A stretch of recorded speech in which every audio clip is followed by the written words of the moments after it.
Bienvenido, David, ¿cómo estamos? Pues un placer, aquí estamos, muy bien, encantados, de verdad. Tú sabes, David, que a mí la historia me ha gustado mucho siempre y me gusta indagar sobre varias versiones de las distintas historias que se van escuchando a lo largo y ancho Ujú. de la sociedad, ¿no? Y siempre me ha llamado la atención el tema aquel de los Anunnakis. Ni lo creo ni lo dejo de creer porque siempre todo se embrolla de un modo, se lía de una manera que te da para pensar determinadas circunstancias. Pero yo creo que tú nos vas a aclarar un poquito ese tema de los Anunnakis sobre las verdades que hay sobre ello y las versiones erróneas que también existen sobre ellos, ¿no, David? Sí, efectivamente, es una historia apasionante, pero de hecho es de estas, yo creo que mucha gente entró en entre ellos yo mismo, entré en el mundo del misterio, el mundo de la conspiración o la conspiranoia, yo creo que entré por el mundo del tema Anunnaki, ¿no? Me parece apasionante y además encaja tan bien. Pasa que el problema es que no tenemos, bueno, igual ya es un poco adelantarnos, ¿no? Pero no tenemos pruebas como que no, criaturas así de este tipo, pues es complicado. Es decir, esto de las teorías alienígenas ancestrales me apasiona, me fascina, pero realmente se sujeta con muy poco. Encaja muy bien a lo largo del canon, ¿no? Y se podría explicar muchas cosas, pero realmente, y vamos a ir desgranando por qué no, un poco, por qué no, o casi por qué no tenemos pruebas, que la falta de pruebas no significa que no existan también, ¿no? Pero bueno, Bueno, pero tienes que tener en cuenta, David, perdóname, que hay falta de pruebas de muchísimas cosas que se cuentan a lo largo de la historia, no relacionadas en este caso con lo que estamos hablando, y se dan por ciertas, veraces y se estudian en universidades. No sé si me estoy sí, explicando. la teología mismamente, pero bueno, eso no significa que sea cierta. Ahora, ojo, yo seré el primero que el día, y me encantaría, el día que encuentren una prueba, una evidencia, un OPAR, yo estaría allí para mirarlo, ¿no? Y hemos tenido momentos de ese estilo, ¿no? Goberli Tepe, que será también uno de los sitios que citaremos Ujú. hoy día, es alucinante lo que hayan encontrado y no se le ha dado mucha, se le ha dado algo de relevancia, pero es como, hostia, que lo tenéis ahí, señores del misterio en general de programas. ¿Qué hacéis que no estáis allí todos? Bueno, ha estado Nacho Ares, ha estado gente interesante de arqueólogos que están encantados con el sitio, pero igual es que no sabemos venderlo también, ¿no? Y yo en esto del mundo del misterio siempre me gusta como, bueno, vamos a meter una de cal y una de arena, ¿no? Una de historia y otra de no sé, iba a decir fantasía o ficción o mitad y mitad, ¿no? Hay que saber vender esto que tantos como, yo qué sé, Javier Sierra o esto que le gusta mezclar y le gusta decir, lo hace tan bien, ¿no? Yo creo Sí. que eso es, eso bueno, es... Bueno, de todas las maneras hay mucho interés en el mundo del misterio, en el de la ufología también. Hay mucho interés por parte de personas determinadas que lo que buscan es, vamos a decirlo claramente, notoriedad y, ¿por qué no también, un saldo económico a su favor, ¿no? Y me parece digno, pero hazlo bien, ¿no? Yo creo que igual Pero estudiándolo un no poco la mientas, ¿no? historia, No mientas, efectivamente, o sea, no no me cuentes engañes. cuentos, que hay mucha gente como David Parcerisa que se lo creen a pies juntillas, ¿no? Ojo. Bueno, pues no estoy en esa cuerda. O sea, Bueno, con todos mis respetos, que ¿eh? tú O no sea, seas consciente, David, de que tú estás diciendo una historia que no es real, no quita esa parte de culpabilidad que tienes por estar engañando y mintiendo. Porque en ti está y tienes la posibilidad, antes de exponer, públicamente hablando, estoy diciendo, esa sí, historia errónea, en ti está la posibilidad de poderla estudiar, investigar y hallar la es verdad que que, se esconde detrás de ella. es que de hecho eso me pasó a mí. Yo me acuerdo de escuchar fascinado a David Parceris en su momento y él citarme libros, ir a las fuentes y comprobarlo. Y yo fui a las fuentes, lo comprobé y dije, y por eso igual ahora me gusta tanto este tema, pero yo fui a las fuentes originales, me leí los libros originales y vi que no es lo que contaban exactamente algunos de los personajes como Sitchin o Anton Pars que tanto les gusta, ¿no? Entonces, pues un poco esa es la historia de eso, ¿no? De cómo llego a esas fuentes y cómo os puedo hacer un pequeño resumen de que va, sí, podías encajar muchas cosas, como interpretar ciertas palabras para que encaje en tu relato, que eso tiene que ver también Ahí, con la historia, ¿no? ahí está. Pero Ahí sí, te sí, iba yo a decir, luego tiene la interpretación de cada cual y esa manipulación, entre comillas, intencionada para que cuaje o cuadre o enlace unos temas con otros. Esto pasa en la historia pasa en la real historia, de la claro, vida pero misma. efectivamente, ¿no? Y bueno, ya si nos ponemos en que la historia lo escriben los vencedores y es su versión muchas veces, pues cambia la historia, ¿no? El relato. Pero aquí el problema es que encima empareja mucho con la ciencia ficción. Entonces yo veo las mismas herramientas para crear ciencia ficción o fantasía y es exactamente lo que vamos a estar viendo aquí, ¿no? Son los mismos peldaños, ¿no? Que eso también tiene que ver con las religiones, ¿no? Y con las creencias. Pues vamos, David, si te parece. Primero me gustaría que hicieras un pequeño inicio de explicación o narrativa, por decirlo de Sí, alguna manera, de qué son los Anunnakis. pues mira, yo te puedo colocar un poquito cómo es el mito de los Anunnakis, que son los dioses sumerios, ¿no? El panteón supremo, o una cantidad de dioses, que bueno, supremos son un montón de dioses además, pero yo os voy a contar un poquito los principales, ¿no? Que es de la mitología sumeria, ¿no? Sumer, que estamos hablando del 3500 antes de Cristo. Aquí puedes poner así una musiquilla así de esta babilónica o una música así un poquito de acordeón o lo que queda muy bien. Y dice, hasta que el imperio acadio lo acaba absorbiendo. Esto es algo que es alucinante. Esto, para los que habéis jugado al Civilization, igual, cuando te absorbe una civilización por crecimiento, pues es lo que les pasó aquí, ¿no? La primera civilización de la historia fue asimilada por el acadio, ¿no? Que encima coge muchísimas de sus culturas y la adapta y la va transformando, ¿no? Porque no es lo mismo inicios que el principio de temporada. Los dioses cambian, ¿no? Y van evolucionando y después también como cada dios está centrado en una ciudad, pues en una ciudad potencia unos y otros. Pero vemos que esto no pasa solamente con, con las ciudades-estados y con los imperios que están allí cercanos. Es que va a pasar a lo largo de toda la historia, ¿no? Sumer es el padre y la madre de toda la historia de la civilización. Todo nace en Sumer, ¿no? Hablamos de los inventores de la rueda, el calendario lunar, el sistema sexagesimal, la escritura. Si fuera como, bueno, es que es eso, es el primero que saca todos los inventos en el Civilizatio, prácticamente, que empieza muy bien, lo que pasa es que después acaba rápido también, pues sería este, ¿no? El tiempo con sus 365 días al año, que eso es algo alucinante. 24 horas. O sea, es capaz de saber que hay 24 horas en el día, 60 minutos, 60 segundos, ¿no? El calendario con sus 3 estaciones. Tienen 3 estaciones. Esto igual lo analicemos después un poquito. Hay 3 estaciones en vez de 4, pero bueno, tiene un sentido. Las matemáticas avanzadas, medicina, arquitectura, comercio internacional. Esto es súper importante. Es una de las ladrillos de la cultura de la civilización, ¿no? Si no comerciamos no podemos avanzar. Intercambio de ideas. Cerámica, la organización compleja del trabajo, astronomía y el desarrollo de las ciudades-estado. Educación, metalurgia, administración pública. Importante también la cerveza. Esto es importante. Con esto ya merece un episodio imbatible en No, la historia. no sacó el vino también. No, el vino es anterior, bastante anterior, desde 5000, de Irak. Los sumerios fueron los primeros en escribir sus mitos y sus historias mitológicas. Fíjate. Antes tenemos Göbekli Tepe, claro, fíjate. Y ahí tenemos también un montón de dibujos. Tenemos también, podemos suponer que tienen dioses con animales o tienen como adoran a ciertos animales por los que dibujan ahí, pero pues, la verdad es que lo intuimos porque como no hay nada escrito, hay una protocaligrafía o rayas que no acabamos de entender, pero bueno, digamos que el sumerio es las primeras palabras, o sea, entre uno y otro, uno es prehistoria y el otro es historia. Todo esto todavía de Göbekli Tepe todavía se está escribiendo, todavía hay que colocarlo en el tiempo, ¿eh?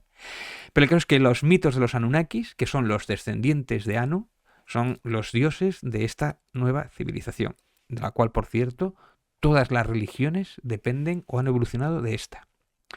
Son una serie de dioses o entidades sumerias y acadias también, que algunos se van cambiando el nombre con el tiempo y después en Egipto vuelven a cambiar algunos nombres, readaptan esos dioses, que luego a su vez lo harán los griegos, los romanos, readaptarán esos mitos o serán influidos por esos mitos hasta que llegue a nuestra religión católica, ¿no?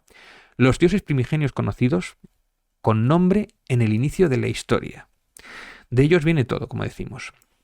Incluso importante el propio Dios Yahvé. Si Dios Yahvé hubiera existido o existiera en realidad, sería sumerio. Esto que no os quepa duda, ¿eh? Es decir, si creemos que existe un Dios, el primigenio sería el verdadero, ¿no? Todo lo demás son evoluciones, son dimes y diretes de la evolución de seres humanos que han cogido este mito y no ha evolucionado pues porque ha evolucionado por el cambio de historia o las influencias históricas que hayan sido, ¿no? Pero el Y Dios luego primigenio... y luego por la manipulación, tendencia, yo creo que inherente al ser humano que tenemos de manipular todo para sacarlo a nuestro beneficio. Efectivamente, sí. Referenciar directamente, como digo, uno de los libros más importantes sobre este tema, que es La historia empieza en Sumer, de Samuel Noah Kramer, como primera gran referencia que hay que leer si os interesa este tema, ¿no? Es curioso que yo cuando estudiaba en la escuela, historia empezaba directamente en Egipto, Sumeria era prácticamente casi no se Sí. nombraba. Y yo creo que es como, hostia, si hay una civilización que hay que estudiar, a ver, Egipto me fascina, me alucina también, y debe mucho también a Sumeria, pero Sumeria es como, hostia, es la primera, ¿no? Y aquí nace todo y se pasa muy por encima, ¿no? No, pero no cuando estudiabas tú. Cuando yo estudiaba también empezábamos allí, ¿eh? Efectivamente. Hoy día actualmente no lo sé, pero bueno, ya hace muchos años que no voy a la escuela. Bueno, hoy en día es mejor no ver los libros que dan en los colegios hoy en día, por lo menos aquí en España, porque si te soy Sí. sincero, dan pena, ¿eh? Vaya, hombre. El caso es que el conocer cómo era aquella primera sociedad o civilización de la historia, ¿no? Con sus inquietudes y sus problemas. Pone muchos textos, traducción de muchos textos de aquella época, ¿no? Pero textos que son casuales. Claro, tú no dejas texto como sería un libro de historia, sino igual lo que dejas es una factura, o dejas una resolución de una sentencia, o dejas, yo qué sé, debe 20 cabras, por ejemplo, es ese tipo de textos. Después esto, de esos textos, tú tienes que reinterpretar cómo funcionaba esa sociedad, ¿no? O edictos, o medicinas, o sea, o cosas para curar, o sea, como tratamientos y ese tipo de cosas, ¿no? El caso es que yo al leer esta historia, yo como gran fan de la ciencia ficción, me recordó un poco como esos episodios un poco de Star Trek que van a un planeta raro, pero son humanos y tienen una civilización un poco distinta, pues es esa misma sensación, ¿no? Son humanos que responden a las mismas inquietudes, pero en un contexto no excesivamente distinto al actual. Son muy reconocibles a nuestra cultura actual incluso, ¿no? Igual, por ejemplo, me voy a la China y no me reconozco tanto, o me voy a la japonesa y digo, esto no entiendo nada, pero sin embargo a ellos es como que bueno, del Mediterráneo, la cultura mediterránea nace aquí, o sea, es como, o le debemos todo aquí, o nacemos nosotros por lo menos de aquí, ¿no? Porque China igual va un poco por otro lado, no lo sé. También es otra gran desconocida, del inicio de China y no está muy lejos de Egipto en tiempos, ¿eh? Por ejemplo, te cuenta en este libro la historia de un hijo que no estudia y se va de picos pardos, ¿no? Y el padre está desesperado, que se sacrifica en el campo para darle un estudio y un futuro próspero a su hijo, y este no le hace caso, y que se va con mujerzuelas por allí, ¿no? Y que incluso él se sacrificaba al padre para recoger, no le obligaba al hijo a ayudarle a recoger los campos, y claro, y este hijo que tenía que ir a estudiar, porque tenías que ser escriba, que era como la posición más elevada, era lo más importante, estudiar para escriba, Mm. era como ser funcionario en los 80, ¿no? O ser un puesto, Un alto ¿sabes? funcionario, sí. Efectivamente, pues era el equivalente y el padre recoge en esa historia que estaba desesperado y no sabe qué hacer con su hijo, ¿no? Es curioso, ¿no? Es como, joder, qué humano, ¿no? También hay sentencias de juicios, que esto es como, wow, hay muchísimas sentencias en las cuales el sistema jurídico nuestro, que sería el evolucionado del romano, estaría completamente de acuerdo, ¿no? Llama la atención que gran parte de la idea de esta justicia ya estaba aquí, ¿no? No utiliza el tema de pruebas, en un caso de asesinato es que si no había pruebas, pues no hay pruebas concluyentes, no puedes meter en la cárcel o castigar al supuesto sospechoso, ¿no? Ese tipo de cosas. O al revés, ¿no? Muchas de esas cosas que... O sea, es decir, que parece que el romano también había cogido algunas ideas de justicia de aquí, ¿no? Es alucinante, ¿no? El primer código de leyes, como decimos también, antes del Hammurabi, ¿no? Que es como el más famoso y tal, ¿no? Los primeros textos de medicina. Y decíamos que el escriba era la posición de privilegio y era muy difícil estudiar, ¿no? Y sacar estas plazas que había exclusivas de escriba, ¿no? Y aquí es donde incluso empieza el primer sistema piramidal social, ¿no? La clase alta, tras la monarquía, los sacerdotes, estaban los escribas, ¿no? Que era igual lo que accedía el escalar socialmente era estudiar para escriba, ¿no? Un poco como lo que era aquí en las universidades. Si estudias para la universidad igual puedes subir, escalar un poquito socialmente, ¿no? Es curioso. Y era bastante complejo, porque encima la escritura del sumerio no era sencilla. A ver, pues tú lees y ves rayita, rayita, palo, palo en estas tablillas de arcilla, pero me parece que era bastante complejo, o que les costaba bastante, ¿no? Hay registros en tablillas de arcilla sumerias antes de que exista el pergamino. El pergamino es posterior en Egipto, ¿no? Pero sin embargo es una evolución, ¿no? Porque es mucho más práctico el pergamino. La tablilla sumeria es un trozo piedra, ¿eh? De arcilla, dejado secado al sol. Sin embargo, el pergamino puedes almacenarlo mucho mejor. Pero claro, también es verdad que se conserva la piedra mucho mejor. Por eso, si hubiera civilizaciones más avanzadas, humanas anteriores, hubieran quedado en piedras, como han quedado las de Göbekli Tepe o como han quedado pues en las cuevas de los ancestros, ¿no? Que esas pinturas rupestres. Sin embargo, esto es lo más antiguo. No tenemos ninguna escritura en piedra, por lo menos hoy día se ha encontrado que sea más antiguo que esto. Y claro, tú para tener una civilización moderna, lo mínimo que necesitas es tener una escritura y una representación de esa escritura. Es decir, si nosotros, por ejemplo, ahora le diéramos la máquina del tiempo y avanzáramos 5.000, 10.000 años, quedarían restos nuestros, por lo menos lo que esté en piedra o lo que esté en algunas cuevas pintadas, quedaría algo como representación y alguno de escrito o dibujado o algo que viéramos que tenemos una escritura, ¿no? Ya os digo, si tenemos, por ejemplo, dinosaurios en fósil, que es muchísimo más atrás, pero no tenemos ninguna escritura de la época de los fósiles, no sé si me explico. Sí, pero tú sabes que a lo largo de la historia humana, en diferentes cuestiones bélicas, se han quemado multitud y multitud y multitud de libros. Pudiera Mm. ser que también en el pasado, de alguna manera o de alguna forma, lo hubieran hecho.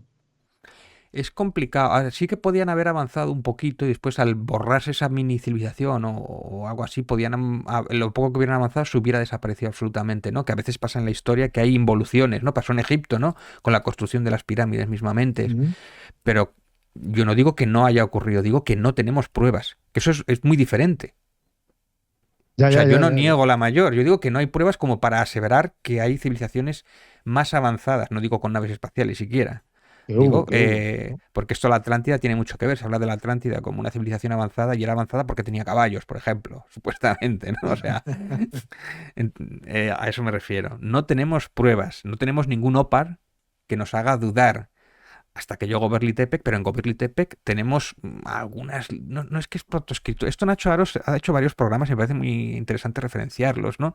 Tiene como unas líneas o algo así, pero no es escritura, o no podemos llamarlo escritura, o no lo sabemos en principio, pero ni siquiera protoescritura, o sea, no tiene como la suficientemente diferenciación para ver que hay un alfabeto ahí o algo, pues ser símbolos, signos, ¿no? Pues, tiene lógica que también sean símbolos, ¿no? Antes de que haya letras o alfabetos o algo así. Estamos un poco como en Egipto también, que también eran los símbolos, ¿no? Pero ni siquiera era eso, no llegaba ni siquiera a lo de Egipto, vamos. En Egipto sí que se podía traducir, ¿no? Pero no tenemos nada anterior, entonces yo creo que eso es lo que hay que decir, claro, no puedo decir otra cosa, no tenemos No, no, eso pruebas. está claro. Mm. Ujú. De hecho, claro, si nos ponemos, podríamos encajar hasta 10 civilizaciones avanzadas que colapsaran entre el Australopithecus y Sumeria, 3,9 millones de años, 10 o más, y que no diera ningún rastro, ¿no? Pero ya te digo, solo tenemos pinturas rupestres sin ninguna referencia escrita. Y esto es una pena, ¿no? Porque la primera losa alienígena de ancestrales quizás es esta, ¿no? Y si bajaron y fuimos creados por los humanos, hubiera sido en la época de precisamente Australopithecus, ¿no? Que cambiaron el ADN. Pero sin embargo no dejaran ninguna referencia. O no nos enseñaron el primer día a escribir, o bajaron con Sumeria.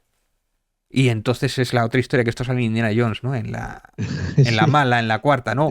Y Entonces bajaron. David, en la teoría esa que dice que somos una especie de experimento genético, te cuadra quizás un poco más. A ver, cuadra, porque la ciencia ficción también te hace cuadrar cosas, pero no tenemos pruebas y evidencias. No hay una de estas teorías que dice que si el ADN nuestro está cortado de manera rara, que no sé qué, y esa es la prueba de que hemos sido tocados por deidades y no sé qué tal. No sé, no le he podido preguntar a un genetista, pero ninguno ha referenciado esto Bueno, como pero tú piensas, relevante, por ¿no? ejemplo, que la teoría de Darwin, yo no sé si tú lo conoces, está demostrado que no es correcta. Sí, ahí sí, efectivamente no es del todo correcta. Tampoco soy un experto en evolución, ¿eh? Pero yo creo que hubieran reparado, fíjate, es que descubrir esto, yo creo que es un premio Nobel cuanto menos, ¿no? Descubrir que ha habido manipulación genética en antiguo, Bueno, tú piensas que nosotros en el feto tenemos cola, ya. que luego la perdemos, y hay determinados bebés que nacen con ello. O sea, que no es Sí, una cosa que no esté ahí. Lo que pasa que, por lo que sea, en la forma evolutiva que tenemos hoy en día, eso ya no nos hace falta y por lo tanto se quita. O es se quita por... por, ¿sabes? eh, Por decir algo, que se quita, que desaparece antes de nacer. Sí, de hecho hay alguna gente que, pero es muy raro estas cosas que puede tener cola y tienen que cortársela, pero esto es Sí, como sí, un que nacen residuo con ello. del macaco o algo de esto, ¿no? Un residuo del mono que tenía cola y nosotros no, porque no la necesitamos, pues porque igual porque estamos erguidos o por lo que sea, ¿no? Sí, bueno, pero esto es todo genética. De hecho, fíjate la cantidad de estudios de genética que se sabe la población de dónde viene, ¿no? De dónde nace. El otro día escuché los de la Pascua, son de origen polinesio, no alienígena, ¿eh? Sí, no sé, que se sabe de dónde viene cada uno por la genética y todo esto, ¿no? Y que se puede llegar hasta el EVA mitocondrial, ¿no? Que es como la primera ser humano y tal. Que esto igual ya es para otro programa para estudiarlo, pero la EVA Sí, porque mitocondrial es... tú fíjate la diversidad genética humana que hay en el planeta Tierra. Mm, ¿Por qué no somos todos más o menos iguales? No hay suficiente tiempo evolutivo para ver esta diversidad. No sé si me explico, si venimos claro. todos de una misma especie. Bueno, aquí hay muchas. Bueno, es que esto ya es ya meterse en otro tema, ¿no? Pero el Sí, tema de que igual no destruimos otras especies, sino que las absorbimos también, un poco como lo que pasó con los acadios, ¿no? Con los acadios con sí. Sumeria y tal, todo esto, ¿no? que igual matamos a sus machos y nos quedamos con sus mujeres, y entonces ahí está la mezcla esta y persiste el ADN neandertal, que sin embargo ellos eran más fuertes, más adaptados y más inteligentes, pero igual eran menos, o menos psicópatas, o menos guerreros, o vete tú a saber, ¿no? O hubo varias experimentaciones genéticas con diferentes simios, por decirlo de algún modo. Es que esto es lo que dice Anton Pars y bueno, esto lo vamos a ir viendo, ¿no? Pero insisto que no tenemos ninguna prueba de esto, No, ¿no? Ni no, ningún claro, no, rastro, esto ni nada todo de es, esto. todo es hipótesis. Y de hecho esto es lo que dice la Biblia, o es lo que dicen las religiones, la gran mayoría de las religiones, que los dioses nos tocaron o fuimos creados. Pero insisto, ¿en qué dos momentos hablamos, no? O sea, si fuimos cuando pasamos del Australopithecus al Homo sapiens, o después cuando, como dicen Indiana Jones, ¿no? En la mala, la de los aliens, en cuando nos bajaron del cielo y nos enseñaron a hacer los cultivos y a plantar las vacas. Y ahí es cuando nos dieron la escritura, ahí nos enseñaron. Ese sería el tema, ¿no? Y por el medio, que hay un montón de siglos, no hicieron nada, ni dejaron rastro. Tienes que tener en cuenta que históricamente hablando, la agricultura nace prácticamente al unísono en todo el planeta Tierra. Esto es para cuestionárselo.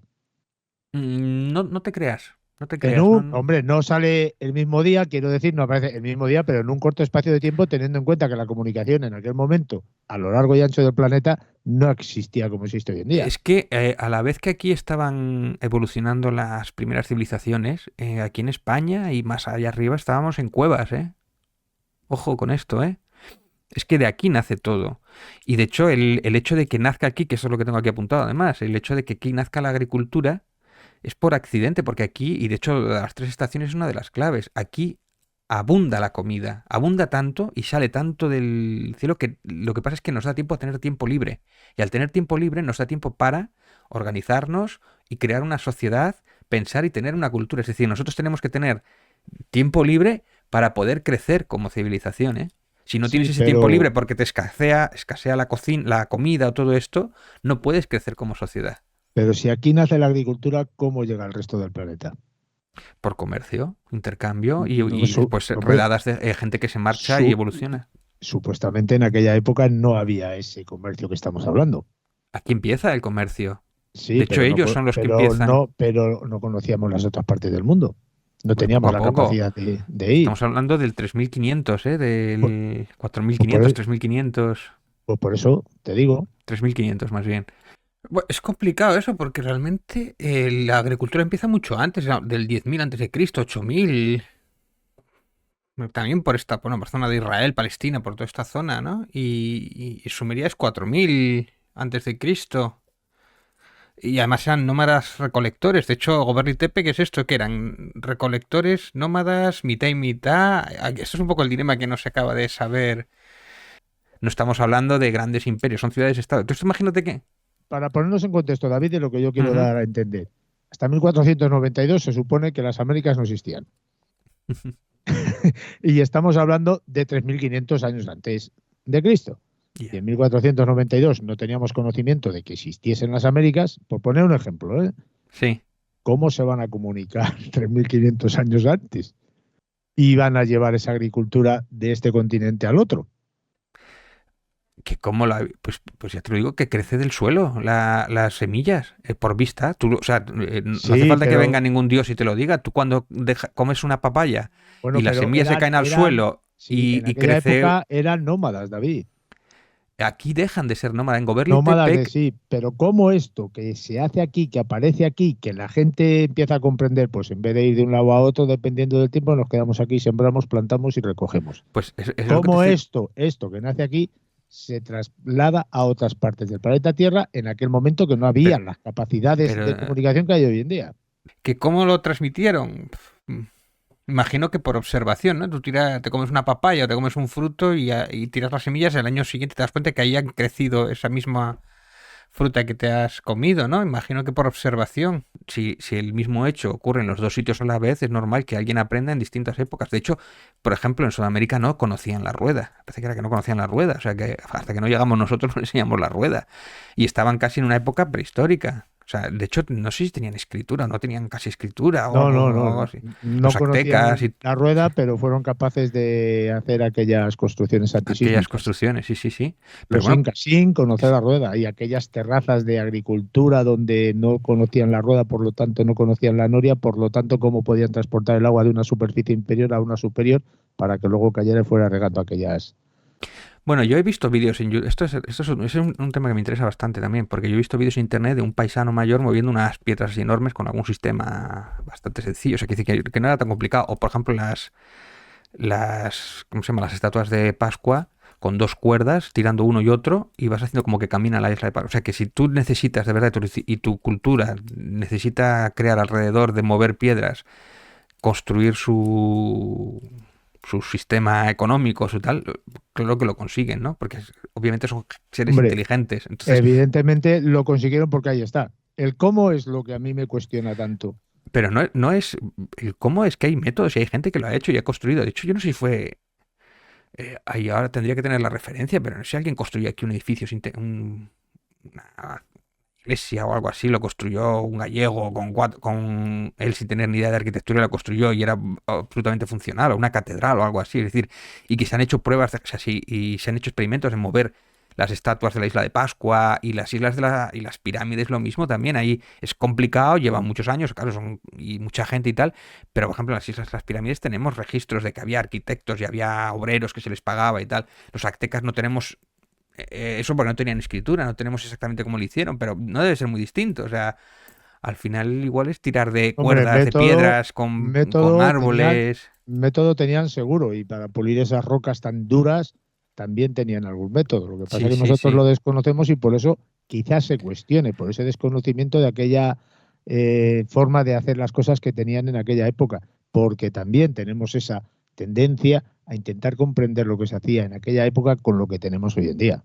Y es que también hay una clave que es, nosotros no tenemos la necesidad de hacerlo. Por lo tanto, hemos perdido ese conocimiento, porque estamos en otras cosas. Pero ellos simplemente con prueba y error acaban sacando su método. Sobre todo si se profesionalizan y a lo largo de varias generaciones. Es que no es tan raro. Y es más, lo que quiere decir que no hace falta que baje ningún alienígena o ningún dios a enseñarles. Fíjate, es Bueno, más pero fácil. eso es la explicación más fácil para algunos, ¿eh? No, pero es que es más fácil entender que un sabio o un rey o un arquitecto era tan bueno que descubrió ese método y con el tiempo su historia se le deidificó. Es que es más fácil creerlo así, ¿no? Y de hecho pasa con muchos de estos dioses, los Anunnakis y tal. Yo no sé si fueron dioses de verdad, o se creían, o se los inventaron, o realmente fueron humanos que fueron tan fantásticos y maravillosos, o que se creían tan narcisistas y se convirtieron en dioses a lo largo de que se iban contando sus historias, ¿no? O sea, si es que ha pasado actualmente. Sí, Maradona, por ejemplo, se le ha deidificado, sí. ¿no? Por ejemplo. Bueno, pero bueno, salvando las diferencias, evidentemente, pero eso también puede ser una posibilidad que hubiera en aquella época dos civilizaciones totalmente distintas en el sentido evolutivo y que O no, una pudiera ser que o, ayudase a otra. Digo que es una posibilidad, no digo que sea cierto. bueno, sí había varias civilizaciones, pero yo me refiero más bien a un grupo, sencillamente la monarquía misma, ¿no? De hecho, en Egipto pasaba, llegó un momento dado que el rey decía, pues yo soy un dios, y así ya nadie me discute, yo mismo me deidifico, ¿no? Pero yo me refiero más a lo largo de la historia, que la manera de recordar a los grandes arquitectos, a los grandes dioses, a los padres de esas civilizaciones, pues que se les recordaba como dioses, o sea, no Sí, sé si pero me tú explico, ¿no? fíjate, yo te pongo un ejemplo sobre lo que yo estoy diciendo. Tú vas ahora mismo con un helicóptero a una tribu de esas del Amazonas, por ejemplo, que están en tiempos antiguos muy allá, Sí. y aterrizas allí y les enseñas a hacer determinadas cosas que ellos tienen por costumbre hacerla de una manera que tarda mucho más y más lenta, y cómo te podían tratar, Como un dios, evidentemente, sí, sí. como un Porque no dios. lo entienden, evidentemente, no Eso entienden la es. tecnología. De hecho, esto nos pasará a nosotros si vamos a un planeta, que esto es un poco como lo de Qué difícil es ser Dios, ¿no? Ese libro maravilloso, que van a un Sí, planeta que está en la Edad Media y le van enseñando poquito a poco porque no son capaces de asimilar la tecnología. O puede que nos esté pasando a nosotros con nuestros padres espirituales que poco a poco nos van chivando tecnología para que avancemos, evidentemente. Esa teoría está ahí, me fascina esa teoría. Pero y una vez más tenemos que ir a los hechos, no tenemos pruebas, es decir, no tenemos pruebas definitivas y si hay una posibilidad de que sea más sencillo sin la necesidad de la intervención, pues yo creo que hay que apostar más por esa, pero insisto, el día que me aprueben una prueba, en el día en el que Sí. aparezca un UFO debajo de una tierra, yo estaré el Hombre, primero para certificarlo, ¿no? tenemos la tendencia esa de explicar las cosas de determinada forma cuando no encontramos un razonamiento Es lógico que, y científico. exacto, es que el ser humano tiene que explicarse, esto es la razón de lo que somos nosotros, ¿no? Nuestras creencias, nuestras religiones y nuestro sistema es aquello que no entendemos nos lo inventamos, porque no podemos concebir un universo en el que no entendamos, es que somos así. Pero esto, mira, por ejemplo, no sabemos cómo se hicieron las pirámides, ¿no? Bueno, si hubieran sido alienígenas ancestrales, pues no serían de piedra, no sería la estructura más sencilla edificada con la tecnología de aquella época, ¿no? Y lo mismo los zigurats, no serían Hombre, pirámides. Sí. bueno, salvando las diferencias, por ejemplo, las pirámides de Egipto están hechas con la piedra arenisca, que es una piedra fácilmente elaborable, que se puede Mm. trabajar de mejor manera que la piedra esa negra que utilizaban los incas. No tiene nada que ver. La forma de trabajar una piedra y la otra hay una diferencia bestial. Yo que he estado en los dos sitios lo conozco Ujú, y la arenisca es una piedra, entre comillas, débil y ujú. fácil de modelar. Sí, sí, pero bueno, que pesan un huevo los dos y las traían de la montaña de Sí, enfrente, ¿eh? O sea, sí, sí, que sí, sí. chapó por los dos, ¿no? O sea, alucinante. Sí, sí, yo a Egipto siempre lo recomiendo ir. Es fascinante aquello lo que ya llevamos, es increíble. Y todavía lo que queda por excavar, ¿eh? Inexplicable. Inexplicable, efectivamente. Sí, es que muchas cosas sí, o sea, es alucinante, ¿no? Bueno, el caso es que la teoría del que comentaremos de Anton Parks es que dice eso que si no dejan rastros estos alienígenas, si no tenemos pruebas de, yo qué sé, de UFOs por ahí pintados, más allá de algunas cosas raras en algunas cuevas así de muy antiguas, estos alienígenas eran muy pocos. Anton Park dice que es que venían de una guerra, venían muy tocados, heridos, y entonces se quedaron aquí como un poco a la retaguarda. Y entonces aprovecharon los humanos un poco y tal. Hace como, bueno, es un agujero de guión que intenta solucionarlo, ¿no? Este problema, ¿no? Bueno, es una teoría un poquitín absurda. Sí, sí, pero bueno, vamos a desarrollarlo después, ¿no? El caso es que, Sí. bueno, volviendo un poco a la importancia, ¿no? Las tablillas cuneiformes cambian todo la historia del ser humano, ¿no? La escritura. Es el gran avance tecnológico que nos cambia como especie. Y ya, aparte que pasamos a ser establecidos en ciudades-estado para organizarnos. E inaugura la época de la tecnología.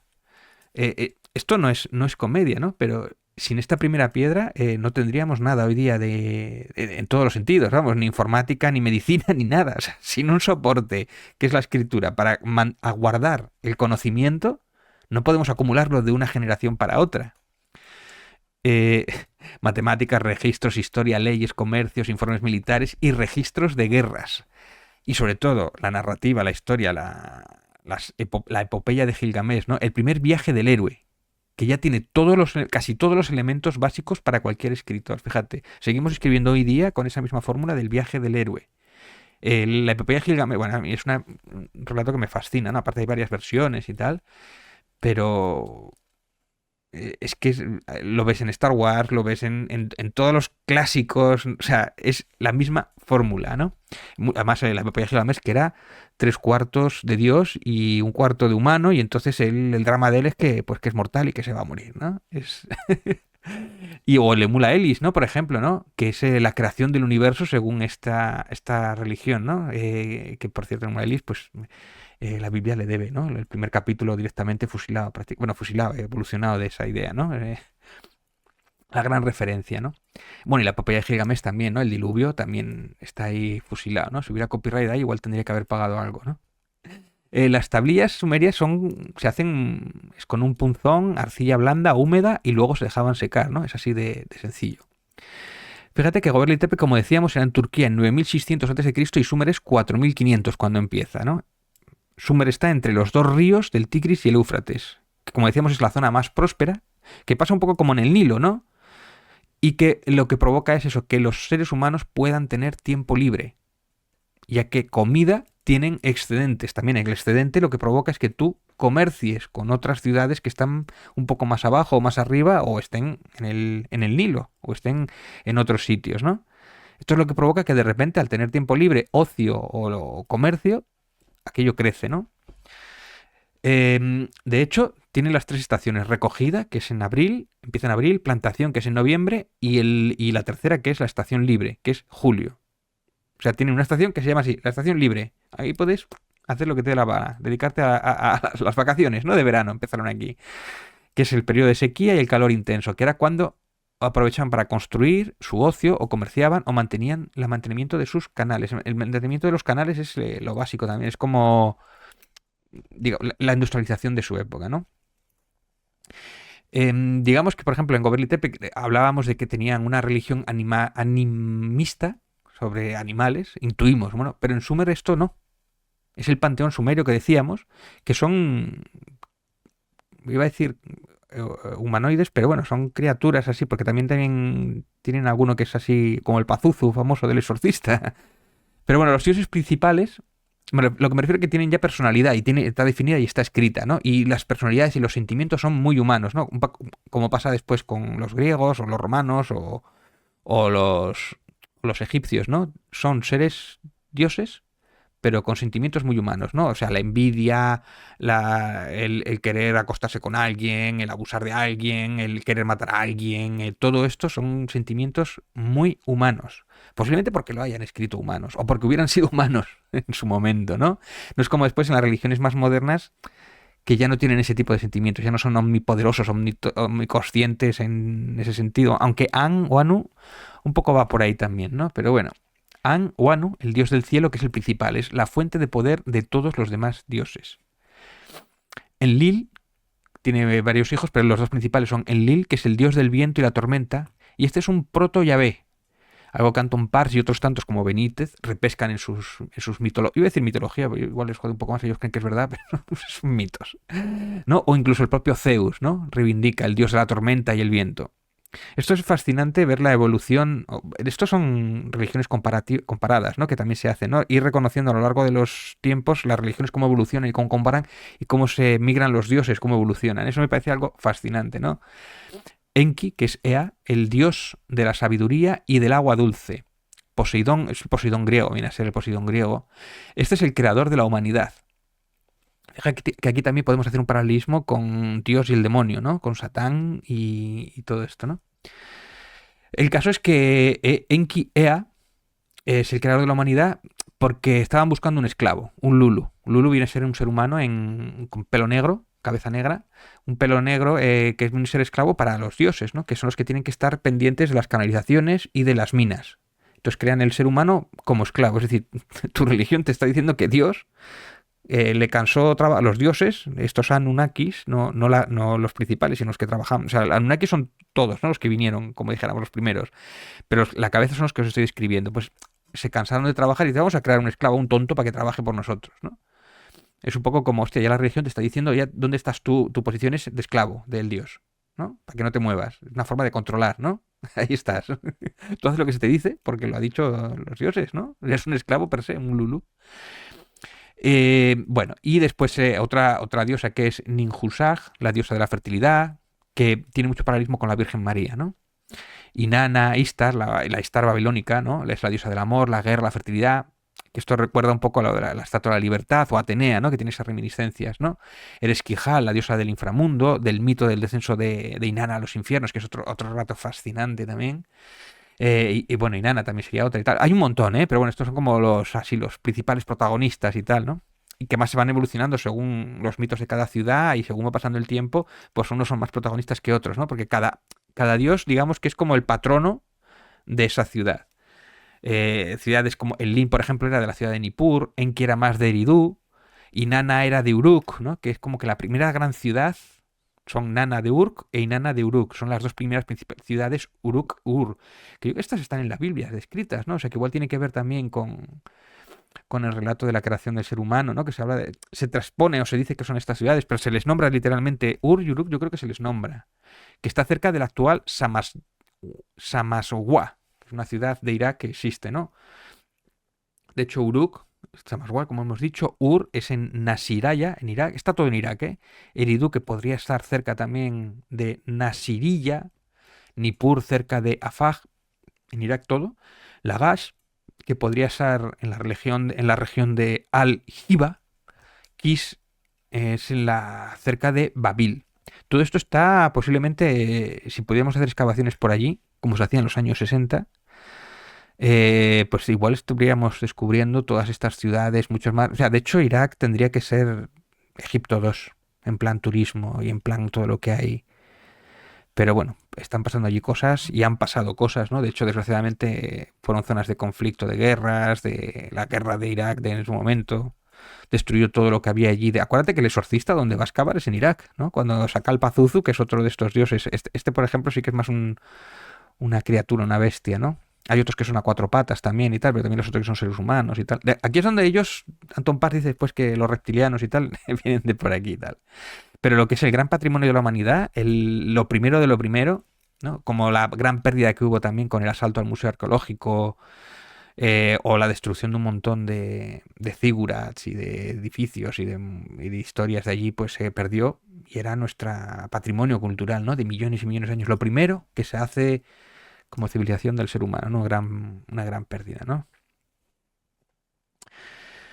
Fíjate que estos dioses, como decíamos, tenían sentimientos humanos, ira, envidia, amor, ¿no? Es una pista también para creer que igual no son tan alienígenas, ¿no? Si tú vienes de otro planeta y tal, que tengas envidia de los seres humanos y seas superior a ellos, ¿no? Siempre como que quieren bajar y aparearse con las hembras. Esto también viene reflejado en la Biblia, ¿no? O sea, bajaron de los hijos de los dioses y vinieron a aparearse con las hembras y tal. Hostia, vaya dioses más turbios, ¿no? También.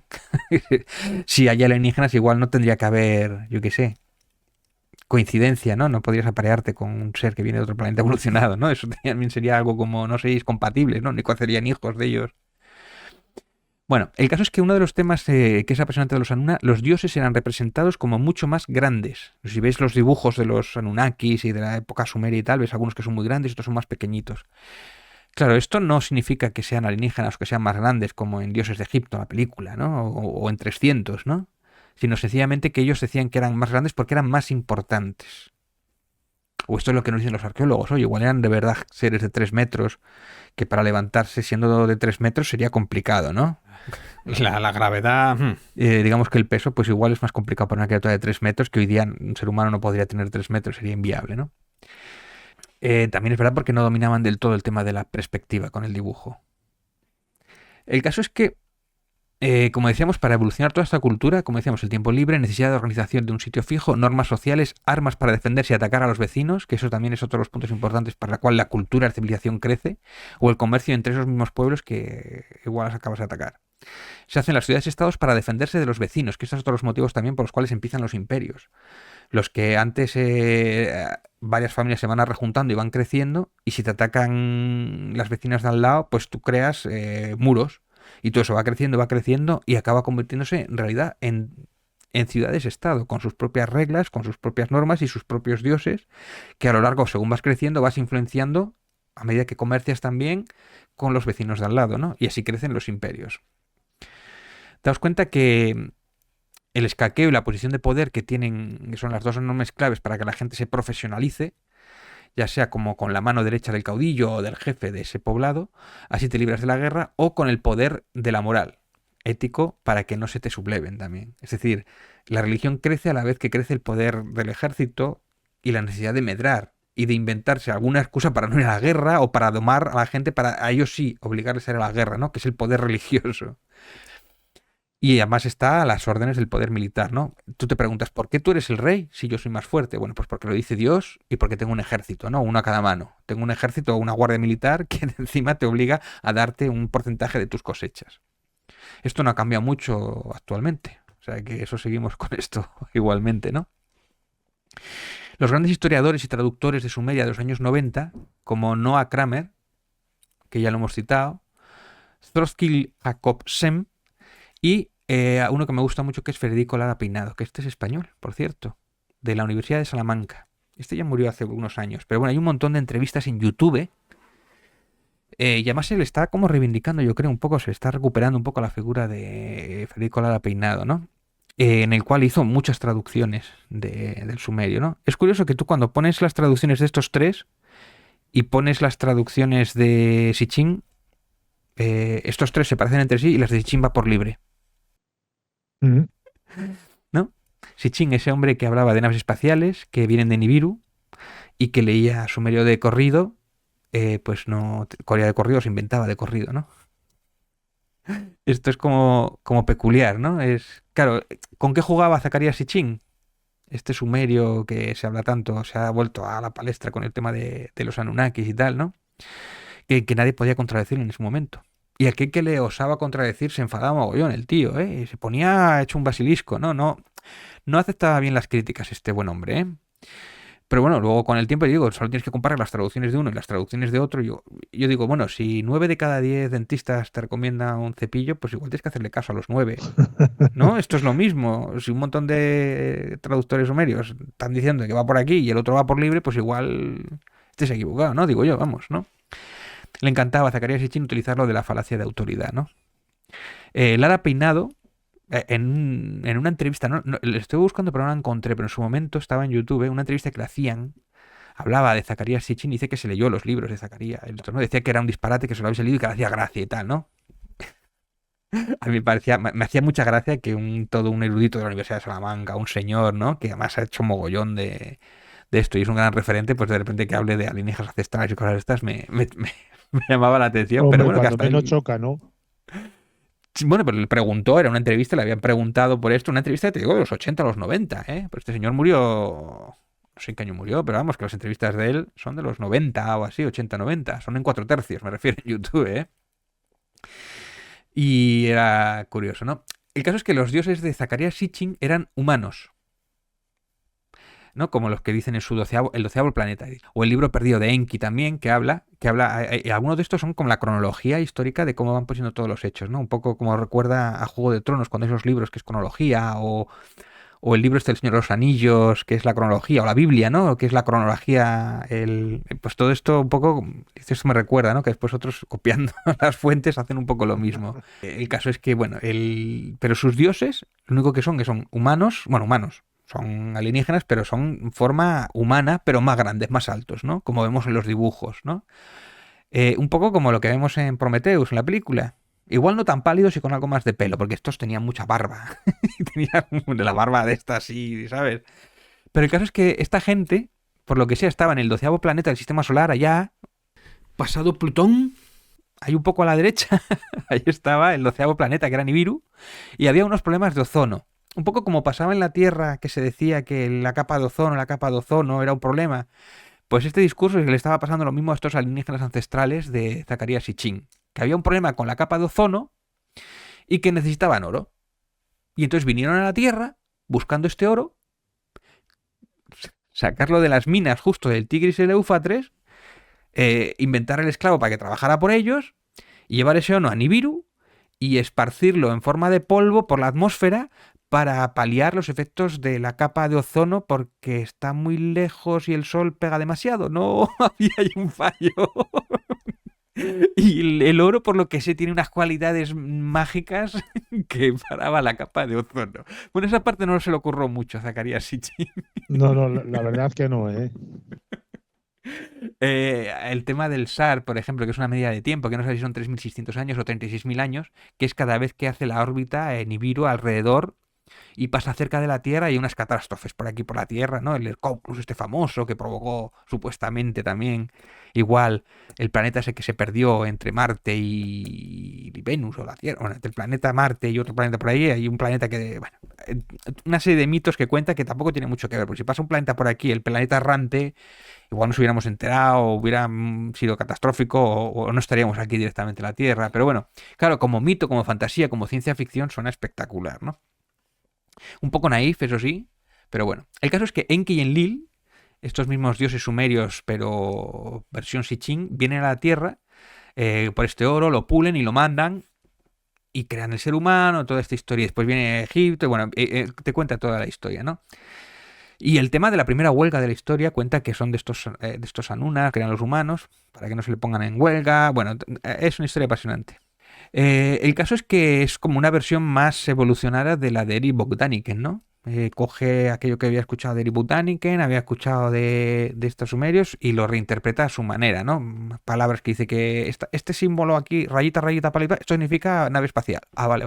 Si usted lo dice, señor Sitchin, muy bien. El caso es que estos libros gustaron mucho a David Icke.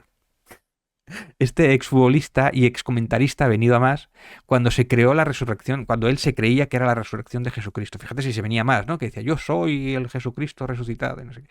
Y decidió montárselo a lo grande, ¿no? Abandonó ese chándal roñoso de los trajes, por unos trajes negros muy elegantes, y ahora cobra una pasta por sus conferencias y llena conferencias. O sea, es alucinante la de pasta que este tío gana contando movidas, como por ejemplo que la culpa de todo es de los judíos. Claro, Zacarías Chichín era judío, ¿eh? Y que los reptilianos son los líderes mundiales judíos. El caso es que David Icke, como le había gustado el tema de Zacarías Chichín, intentó reunirse con Zacarías, ¿no? Para decirle que él iba por buen camino, el Zacarías, que sí, el tema de alienígenas ancestrales y tal va por ahí, pero hay que agregarle el tema de que son reptilianos. Claro, Zacarías Chichín le mandó la mierda, no sé si por el tema el tema antisemita o por sencillamente porque no, es mi canon y lo digo yo y no llevaba bien las correcciones, pero no se lo llevó muy bien y tal. No le consiguió vender la moto a él, ¿no? El caso es que Zacarías Sitchin ¿en qué año fue? ¿2000? Ay, no tengo apuntado 2020, pero yo creo que no, que es mucho más atrás. Se murió no hace mucho, eso es verdad. Cuando iba justo a revelar un descubrimiento que cambiaría el mundo, con una tumba de una reina atlante. Se marcó un Robespierre, como dicen. Voy a revelar la verdad al mundo. Y justo se murió. Como suele pasar a esta gente que dice, voy a revelar la verdad de los ovnis. Y justo se muere. Sí. Voy a mirar cuándo murió Zacarías. En 2010. 2010, lo tenía yo mal apuntado. Se murió. Fíjate, no hace tanto, ¿eh?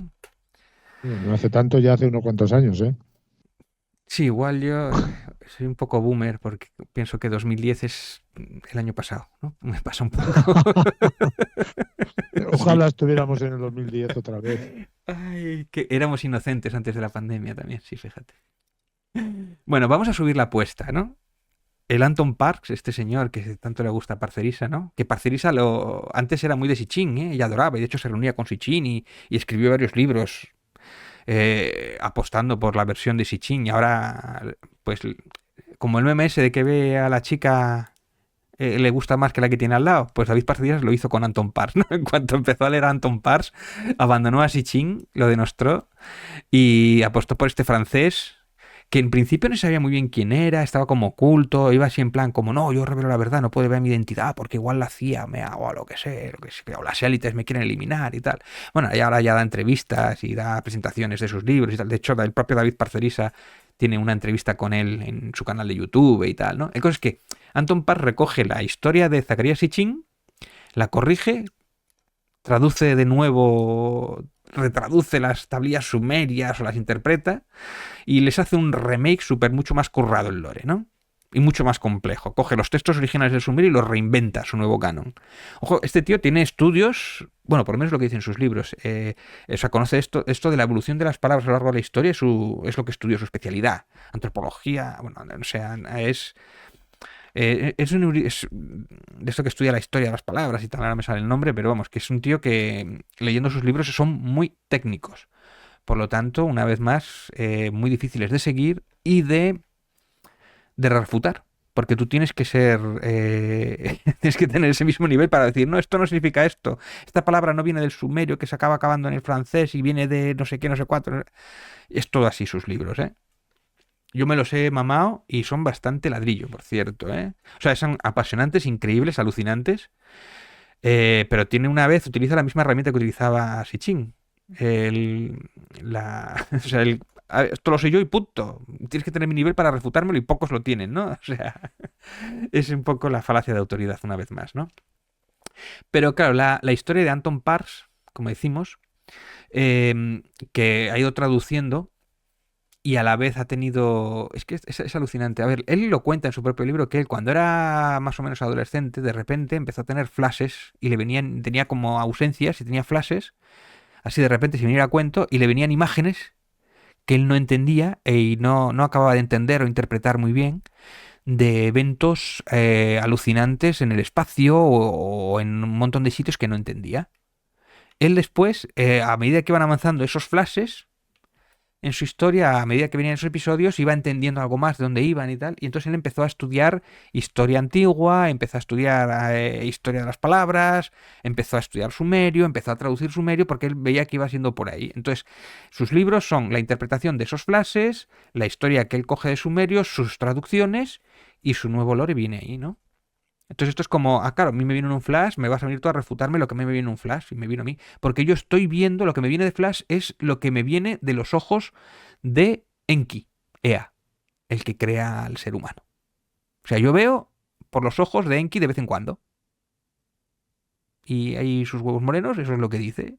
¿Sabéis que me lo refuta? Por una combinación cósmica, yo vengo a ser no sé, el visor o el visor de la historia de Enki porque sí, hace un remake mucho más currado de todo esto lore y por supuesto son reptilianos. Bueno, Enki es un poco anfibio porque es capaz de nadar y meterse por el mar y es un poco como un pez. Es una cosa un poquito... Tiene genes raros. Hay una historia muy guay que dice que cuando él le crean, porque él empieza sus primeros recuerdos que él crea en un banco donde crea un banco con agua, un banco que hacen clones, y es uno de esos clones, o no sé qué tal, y que le crean sin pene. Y más adelante consigue, y se ríen de él porque no tiene pene, pero más adelante consigue ponerse un pene y todo esto. Bueno, es peculiar. Mira, por ejemplo, otra cosa interesante, ¿no? Las crónicas del Girku es alguno de sus libros, El secreto de las estrellas oscuras, el libro de Nurea. El caso es que sus visiones llegan hasta Egipto, ¿eh? La base de este personaje y la ciencia ficción que nos cuenta, yo no me extrañaría que acabaran haciendo películas. Da para película, ¿eh? Da para mitología un poco y tal, ¿eh? Pero sin embargo sí que hay epopeyas musicales basadas entre Sitchin y Anton Parks. Ahí tienes ambas revelaciones. O sea, hay todo un género musical heavy que habla de esto. Y alguno portugués es que está bastante chulo también. Igual te puedo pasar algún enlace, alguna cosa para que si quieres ponerlo y tal. El caso es que, como decíamos, él estaba filología para entender lo que estaba viendo y entender lo que canalizaba esas imágenes. Luego Anton Parks, gracias a esas canalizaciones y los estudios de Sumeria, completaba su historia. Hablaba de clones, hablaba de, por ejemplo, las pirámides de Egipto, hablaba de que era una gran estructura para dar energía y te pone ahí un mapa y unas estructuras y tal, que bueno, te crea una serie de mitología. Lo de la pirámide es para canalizar energía y te pone como el agua y te como una máquina ancestral muy alucinante y tal. El caso es que acaba la visión en el mito de Osiris. Es decir, la muerte de Enki es con la evolución pasan a ser los dioses egipcios y su última visión es la visión de Isis y Osiris, en la que el episodio del sarcófago y la expansión y cuando esparcen los trozos por todo Egipto, ¿no? Ahí es la última visión, que es cuando se muere y ahí se le acaba el chollo de las visiones, o ahí quiere acabar, ¿no? La historia, ¿no? Porque se muere el dios, básicamente, en el que él está como resucitado o heraldo de ese dios o algo así, ¿no? Habla también de otra cosa muy interesante, que habla de planos dimensionales usando palabras sumerias, ¿no? Te habla de varios planos, segunda dimensión, tercera dimensión, y pone el equivalente en sumerio y dice, vale, pues tú lo dices que eso es sumerio y que los sumerios ya hablaban de planos existenciales y de todo esto, pues es bastante curioso, ¿no? David Parcerisa es un especialista en este tipo de mitología y en sus vídeos constantemente habla de todo esto y se lo cree a pies juntillas, ¿no? Luego puedes pensar que este señor, igual, por esa casualidad cósmica, pues puedes decirle, bueno, pues sí, es la reencarnación de este dios y tal. Pero en la entrevista que le hace David Parcerisa a Anton Parks, asegura que su novia, la novia de Anton Parks, es Ninlil, la diosa del aire. O sea, lo mismo que le pasa a él, le pasa a su novia. Es como el heraldo de la novia o la reencarnación de la diosa de Ninlil del propio dios. Un poco como lo que ocurre en los personajes de DC, del hombre halcón y la mujer halcón, que están todos muy ligados a Horus, además, ¿no? También, que sería el ojo de Osiris, de Isis y todo esto, ¿no? Un poco como que a su vez tiene reminiscencias del propio Jesucristo, ¿no? De la resurrección, la madre con su hijo y todo esto, ¿no? Bueno, es fascinante. Del mismo modo que David Icke tenía también las reminiscencias de V, ¿no? De los hombres lagarto, alienígenas y todo esto, ¿no? Justo coinciden un poco las épocas. Obviamente, ya no solamente es la proyección de las imágenes de Enki, sino que su actual pareja es Ninil. O sea, es que eso no... ya es bastante complejo, ¿no? Que una casualidad cósmica ocurra dos veces y justo con su novia, ¿no? La casualidad es cojonuda, vamos. Y poco más ya. Poco más tengo. ¿Qué te parece? Sí, que es que no he dado el volumen, hijo.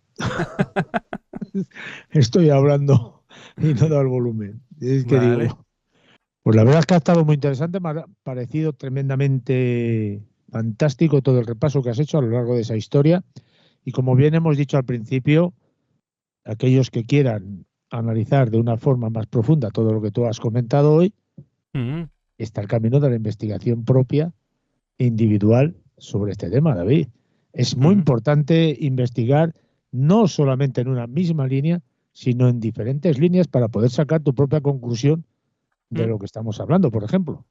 Sí, sí, sí. Yo de hecho recomiendo leeros los textos, tanto de unos como de otros, siempre desde un punto de vista crítico, ¿no? Yo cuando leía El 12º Planeta o todos estos, yo lo veía como, estoy viendo Star Wars aquí, o estoy viendo, yo qué sé, o sea, en serio, o sea, es que tiene mucho de todo esto, ¿no? O sea, de ciencia ficción y tal, ¿no? Y Anton Parks ya es, de verdad, ya igual es más ladrillo, ¿no? Además son traducciones así, primero amateurs, porque no salió en España y tal, ahora ya se han empezado a traducir, ¿no? Ya le han empezado a dar eco y tal, pero son muy duras, tienes que tener mucha droga en vena para meterte eso, ¿no? O sea que tiene incluso libros que son resúmenes de otros libros, para entender un poquito más por dónde va el tema, ¿no? Y la cantidad de personajes que son y tal, y Y asociarlos con el luego, mito. y luego que la traducción tampoco esté manipulada. Bueno, la traducción de Anton Parks per se, las primeras se han hechas por gente en su casa. Ahora imagino que la traducción española estará más o menos bien. Pero bueno, claro, es que para refutar a Anton Parks tienes que saber sumerio. Y como te vayas a Google Translate, es complicado. Es muy, es muy alto complicado. David, ¿dónde te puede seguir la gente que nos está escuchando? Pues mira, yo tengo un canal de YouTube que se llama Pites de Grau y ahí pongo mis vídeos, que pongo dos programas que tenemos, que es Clave 45 con el gran Geraldine, que es sobre estos temas que tanto nos gusta, ¿no? Del misterio y de la conspiración. Y también tenemos otro que es más de política y actualidad, que es La Clave Roja, ¿no? Y ahí los tenemos los dos canales, lo pongo ahí, ¿no? Y en iVoox también los tenéis los dos, tanto Clave Roja como Clave 45, y allí nos podéis escuchar, o sea que bien. David, un fuerte abrazo. Un abrazo, gracias.